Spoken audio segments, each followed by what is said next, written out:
Welcome back to the David Kurten Show. I'm David Kurten, your host on today's News Talk, TNT. I'm delighted to have with me today on the show Miri Finch, who is a wonderful writer of many fantastic pieces about current affairs and what's going on today. Miri, welcome to the show. David, thanks very much for inviting me.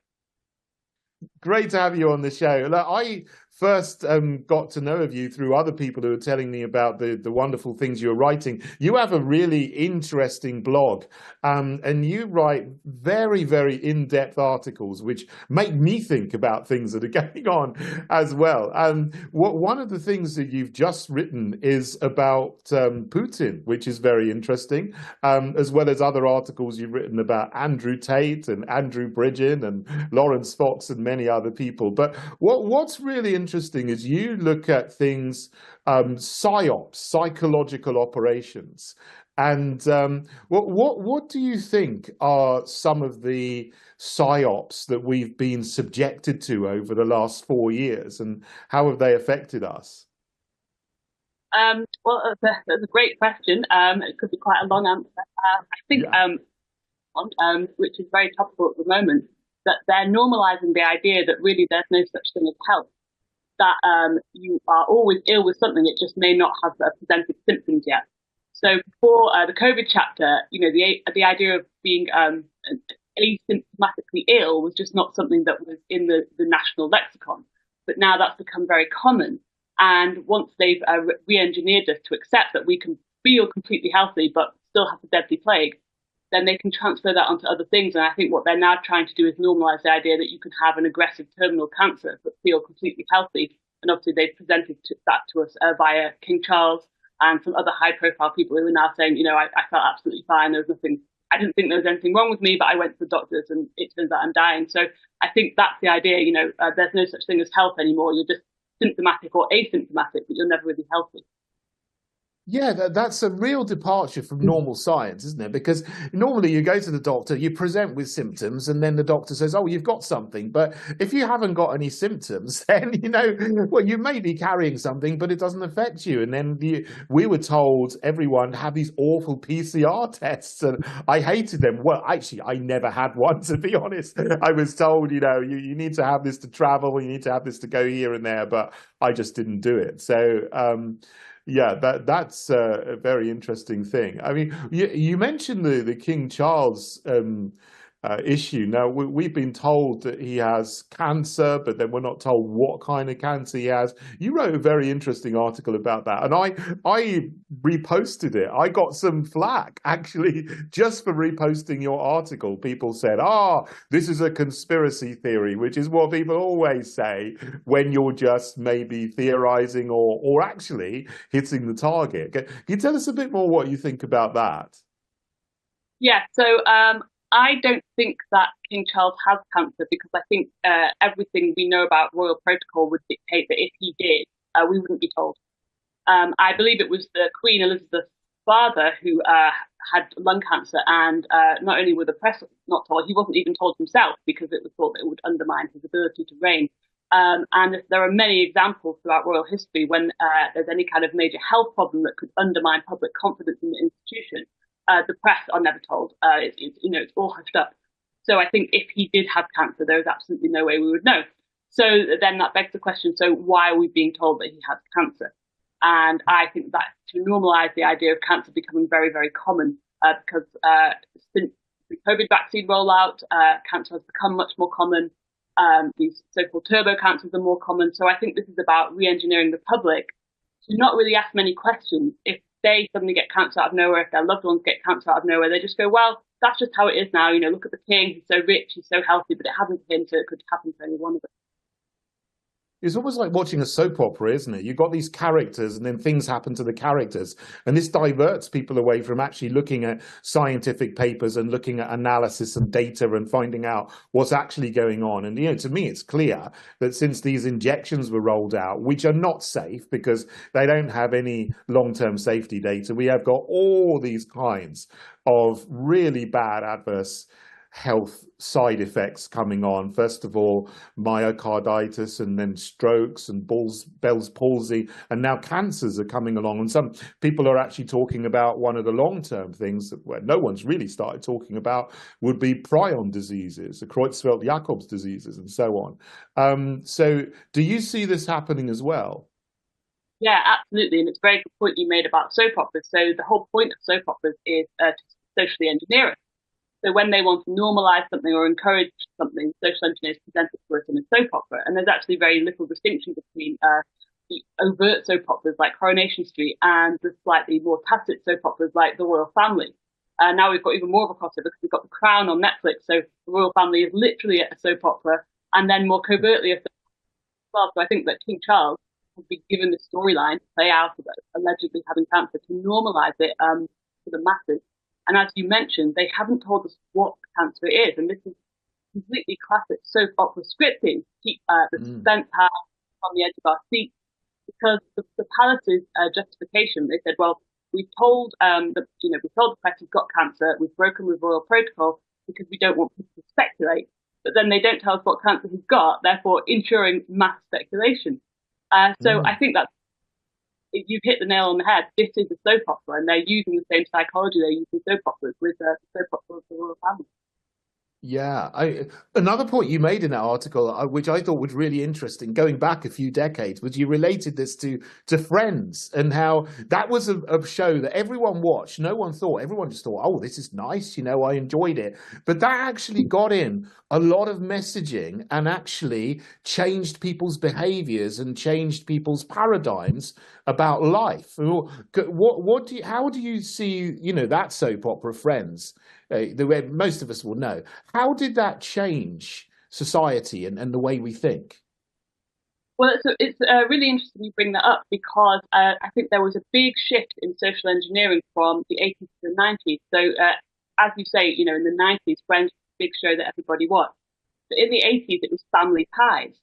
And I don't know if you've ever watched this. It's an American show, but I studied in the States. I had American Netflix, so I did watch the whole thing. And I thought it was a very interesting shift in social engineering because Family Ties, obviously, as the name suggests, was about family. And then the show in the 90s was Friends. It was about friends, and it was about making that shift, I think, from instead of people having family and community and being in that more traditional environment, they were swapping over to this urban sprawl where, you're a long way away from your family, you've only got your friends for company. And I think it told us all in the name. We went from Family Ties to Friends. Yeah, and that was when I was young, the 90s, and it was like, people watched that and you thought, oh, well, this is so glamorous, or I'm just here living in squalor almost, life is not good, but I'm enjoying this because I'm with my friends and I'm with this person and that person, and you're dating like you're part of something which is akin to the New York dating scene rather than finding, a regular husband or wife and getting married yourself and having children, which really changed society. Look, we're going to take a little break now. Miri, thanks for being here. Stay with us and we'll come back after the break in a minute and talk some more. This is today's News Talk, TNT. Welcome back to the David Kurten Show. I'm David Kurten, and this is today's News Talk, TNT. And I have with me Miri Finch, who is a writer and a philosopher of some sort, I would definitely say. You're shaking your head there. I think that what you write is very, very interesting. And one phrase that I would attribute to you, because this is where I first heard it, is approved opposition. Now, we often talk about controlled opposition, but I think that is a really good phrase because obviously we live in a world where we see the powers that be are so awful, so degenerate, like, people in the World Economic Forum and so on that say, you're going to have to eat insects in the future. But we have opposition to that. But you would maybe draw a distinction between genuine opposition and approved opposition. What do you see as approved opposition? And can you give any examples of that? Yeah, sure. Well, first of all, I should say, unfortunately, I didn't coin that phrase myself. That was Think and Slow. That was his. But I thought it was excellent. As you said, it really does describe things more accurately than controlled opposition, because a lot of the time people will predictably say, well, who's controlling them? And it's not always clear that, a person or an entity is. So approved is much more accurate. So what it means when someone is actually helping the establishment or helping the agenda, the establishment will approve them and allow them to rise and get a lot of publicity and get a lot of visibility. So, of course, the establishment knows there's always going to be a distant past. There's always going to be people who oppose the mainstream view. And as they've told us since time immemorial, the best way for them to control that opposition is to lead it themselves. So I think they do have overtly controlled opposition. People they're on the phone to saying, do this, do that. But then there are people who are perhaps unwittingly pushing certain agendas and certain perspectives, and they will be allowed to rise quite highly.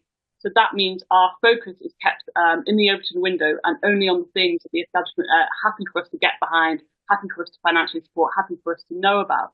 And I think one way of identifying approved opposition is one, they have extremely high social media followings, which they often get very quickly. They don't get shadow banned, they don't get censored.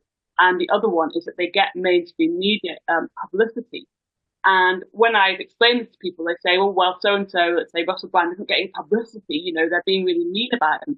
And I say, well, publicity is not about being nice about someone. The definition of publicity is simply paying something attention. So what the mainstream media does to the approved dissidents is it pays them a lot of attention. Yes, negative attention, but still, of course, there's no such thing as bad publicity.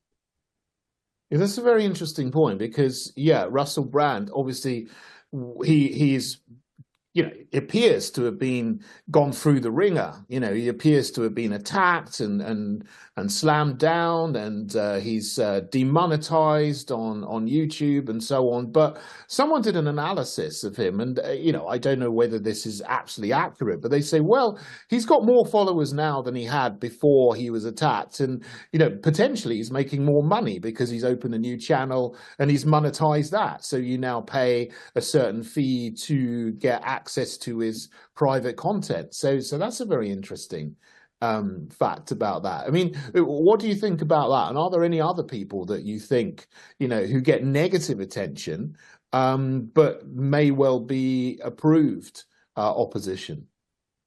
Yeah. So what I think about that is, it's very clever psychology. So the mainstream media, was very nasty about Russell Brand. And then it said he's been demonetized from YouTube. But an interesting distinction here is he hasn't actually had his channel deleted.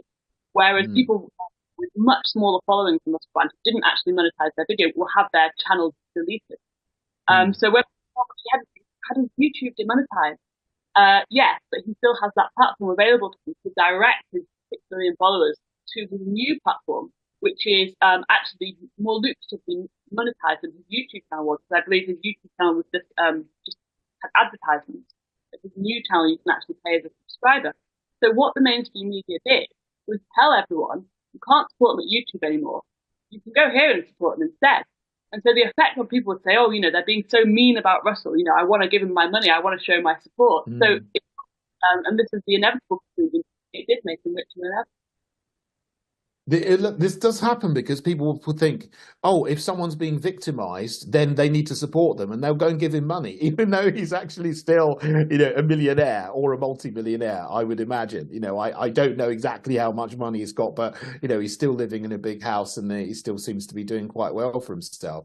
One of the disappointing things to me is, you look at the freedom movement and so many people in the freedom movement, they look good and then they start doing something really odd and really bad that discredits everybody. I mean, there was one occasion where someone I know seemed to be very intelligent, very a good leader, and then started throwing red tape bombs at Downing Street. And obviously, if you do that in front of all the cameras, everyone's just going to look at you and you're going to look like you're a bunch of degenerates who are causing criminal damage and vandalism. And, have you noticed people doing these kind of things where they sound good and then suddenly they just do something which discredits, themselves, but everybody else as well?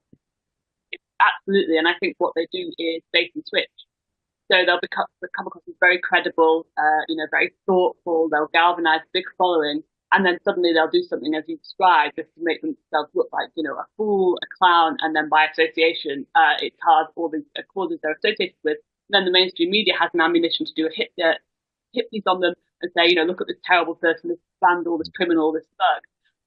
And of course, then the rest of us are thrown under the bus with them. You know, these are your leaders, these are the people you support. And this is why I actually say to people, you know, when I have this conversation often with people who say, well, you know, so what if they're controlled opposition? You know, at least they're doing something, at least they're on our side. Why don't you go after the people who are really our enemies? And I say, well, actually, they're more dangerous and they're doing more damage to our cause than our actual enemies for this reason, because they're actually there to infiltrate and degrade our cause and to lower our standing with the media, with the public. So it's actually more important to expose them than it is someone like, for instance, Matt Hancock, who none of us trust and none of us would ever ally ourselves with. So I actually think knowing how to spot them and calling them out is very important.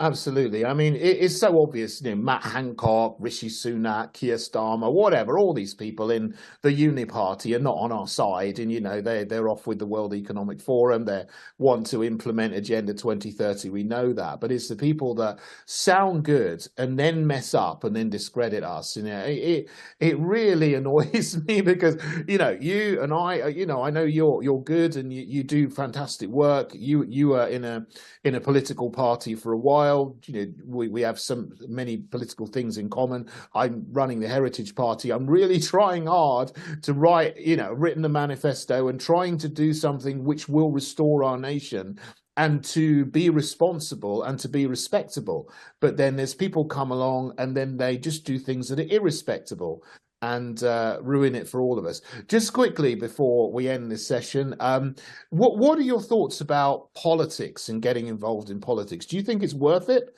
to change things, or have you given up on politics directly? No, I haven't given up. So I do think that local politics particularly is extremely important. And local politics is something that's kept a bit hidden from us in a way. Until 2020, I didn't know that there are local council elections, that you can elect your own councillors and that you can stand in a council election.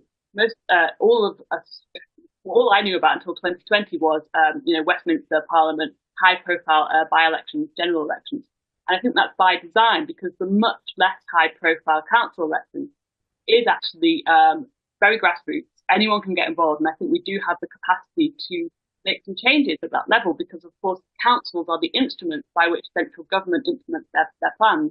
You know, Boris Johnson wasn't going from town to town telling us all to wear masks or whatever. That was our local councils pushing that.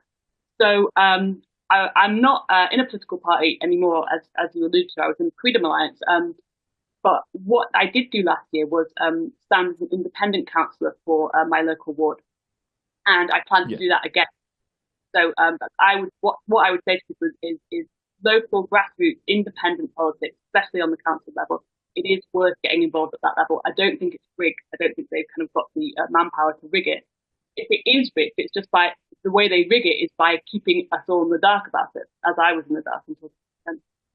Absolutely. Look, I would definitely say that's a very important level to get involved in. We'll be standing candidates in May. May the 2nd are the local elections in many places in England. So definitely I would recommend getting involved with that. Miri, thank you so much for joining me on the show today. That's all we got time for in this section. We're just going to have a break now, but we will be back in a second. Don't go away. This is today's News Talk TNT.